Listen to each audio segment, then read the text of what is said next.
Monster High New Ghoul in School is a video game based on the popular Monster High TV series where you play as a self-insert ghoul that's fully customizable with your own pretty dresses, and you can choose what monster you want to be, and it's pretty clear who the target audience is. But just because a game is aimed at a certain target audience and comes from a certain brand doesn't mean it can't be enjoyable for all ages, so let's dig deep into Monster High New Ghoul in School and see what it has to offer. Firstly, New Ghoul in School is a bit of an odd game in that there's very little game design to talk about here. Most of the game consists of simply talking to other monsters and helping them out with their various tasks. And the way you help the monsters is often nearly identical. They'll ask you to go to a certain room, find a certain number of objects, talk to a certain person, or put up a certain number of flyers, sell a certain number of cookies. It's all busy work. The entire game is, well, fetch quests. That's the core gameplay. The game doesn't really care for shaking things up either. The most you'll get is a minigame or two here and there. Most of the game is just searching for items and talking to people like this. There are a couple of mildly interesting facets about the gameplay, but they're incredibly surface level, aren't really the focus of the game, and certainly don't justify all the repetition. The first interesting element to the gameplay is the pathfinding. Occasionally you will see platforming in Monster High New Ghoul in School. It's about as simple as 3D platforming can get, but the challenge is in finding out how to get where you need to be, not the platforming itself. The second interesting facet is that the collectibles you find for exploring actually do things. They give you money that you can use to buy clothes. Sure, it's not a lot, but it's more than other collectibles in similar games. But these elements are so simple and sparse that they have no hope of saving the core gameplay. The pathfinding in Monster High is more simple and less enjoyable than pathfinding in 90s PC games, and the collectibles as well as the clothes that you buy from collecting them are entirely optional and don't add to the enjoyment factor in any way unless you really like putting virtual clothes on the monster, which if you do, I guess that's fine. But if we were to sit here and judge New Ghoul in School entirely on its gameplay and game design, it would be unbearable. It's a collection of fetch quests that lasts well over 8 hours, and there's nothing here to enjoy for the average consumer. Even if you do find some enjoyment in the incredibly sparse platforming and pathfinding, it's often so glitchy as to make it difficult to get where you want to without a little bit of frustration involved. So to sum this all up, if you're going to Monster High New Ghoul in School for entertaining gameplay, you're going to be disappointed. This is not a good game in the traditional sense. Hell, there's barely any traditional game here. But it's what happens after you go on the fetch quest that I find to be more interesting. It might seem outright ridiculous to say, but the narrative and the interactions with fellow monsters is the saving grace of Monster High New Ghoul in School.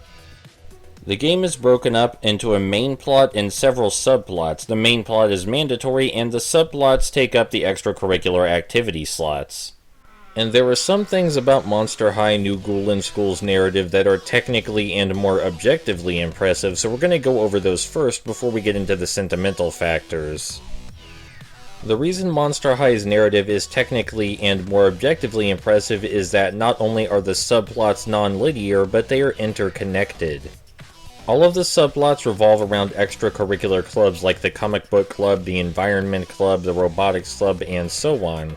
Certain clubs are only available at certain times of the day, and you can easily push back an event to another day if you don't feel like doing it or don't feel like interacting with a club at all. Each club has its own characters who have their own problems that need solving, and unlike the tasks you're given, the characters' problems vary wildly day by day. The variety is in the emotional problems they face, not in the actual gameplay itself. And although these characters and their respective clubs start out fairly distinct and separate, as you work more and more with them, you'll see the various plot lines start to mesh together as your hard work pays off and changes the school at large. The most impressive example I can think of is as follows. There is a character who wants to join the comic club but cannot speak zombie. You find a teacher to help her speak zombie, but that teacher will only help her speak zombie if in exchange he gets singing lessons. He obtains singing lessons, learns to sing, and then helps another student drop a hit single. And later in the Fashion Club subplot, that hit single is used to teach one of the Fashion Club students that it's okay to dislike someone's work without disliking the person themselves. There are several other examples of the extracurricular clubs and subplots connecting in this way, but that's the most complicated one I can think of off the bat. It gives all these fetch quests purpose. It makes it feel like you're actually making a difference in these people's lives and changing the school. Monster High is also surprisingly not a bland, peaceful universe where everyone gets along perfectly. There is a lot of enjoyable G-rated drama, and although the characters aren't written like real people, they're written like understandable archetypes of real people and face problems and conflicts that real people face. The dialogue is surprisingly thoughtful and tailored specifically to its target audience in a way that doesn't insult their intelligence. And as a result, it's still easy to see the humanity in these characters, even though as adults we're used to seeing more mature versions of these same archetypes. And that brings us over to the sentimental side of things. I like helping people, I like making a difference in their lives, and I like seeing that difference play out long term. Monster High gives me that feeling for all the reasons I previously listed, and that's why I stuck with it, even though the gameplay is incredibly dreadful. I found myself obsessively checking the game's fake Twitter feed to see what positive comments people had about the latest change I made in the newest club I visited. I obsessively visited each club every day to see what new problem they had for me to solve and how I could help them. I enjoyed Monster High New Ghoul in School for the same reason I enjoyed My Sims in My Sims Kingdom. It's about helping simple people solve simple moral problems and overcome simple challenges. And most importantly, being able to see that work pay off long term, not only with character relationships, but in physical changes around the school. I wish I had the same praise for the mandatory plotline, which is a bizarre, forced mystery drama that's not nearly as well written, and quickly evaporated my goodwill after I'd finished all the subplots. I'm sure you could easily write a worse children's mystery drama, I have no doubt about that, but there were still so many points where I groaned in annoyance at the obvious stupidity of the characters and the solutions no one was thinking of that anyone with an ounce of smarts could. The main story also unfolds incredibly slowly. In spite of the seeming urgency of the events happening, things kept getting pushed back to the next day, and the day after that, and the day after that, and I just wanted it to end. This is in stark contrast with the much more interesting subplots that actually made me look forward to playing more. If the game consisted entirely of the extracurricular club activities and subplots, I would enjoy that far more. The main story felt completely unnecessary.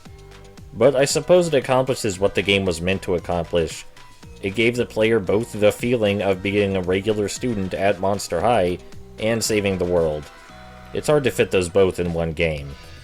So in the end, I suppose how good New Ghoul in School is kind of hard to pin down, but I can say how much you enjoy it depends on how much you enjoy helping virtual G-rated archetypes. Take that as you may.